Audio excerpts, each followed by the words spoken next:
In every country and under every political system, there is an elite that rules. And whether it's a democracy or a monarchy or communist dictatorship, it's an elite that rules. That's just the way that societies and political systems always, put themselves together. In a healthy democracy, the democratic part of it performs its function. It serves a check on their power, a kind of reminder of what the interests of the people are, and so on. Sometimes it works well, but now we have reached a point where it's ceased to work. And we have this elite that is really not committed to the various national interests, whether it's we're talking about Europe or the United States. They have made themselves the agents of global capitalism and wokeism and, other ideologies and hegemony too, let's not forget that. Now, the problem is like if we're looking, say, okay, yeah, we need a concentration of power. We may get that in the West. We find that these elites are becoming less and less tolerant of the people because of the growing gap between their way of looking at the world and the way that their people look at the world. So they have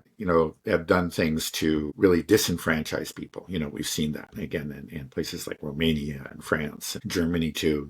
It's in all these countries. There's an obvious effort to actually reduce democratic control by the people. The people maybe never control it, but they can have real influence in a healthy democratic system. But that's just being reduced because the elites see their own interests and their own ideologies threatened by the masses. So maybe eventually you really will have a concentration of power, and there won't even the pretense of democracy will be lost in some of these countries. The problem is if you have an elite that grows out of the elites that we have now, they may just pursue these same destructive policies, but with even less restraint.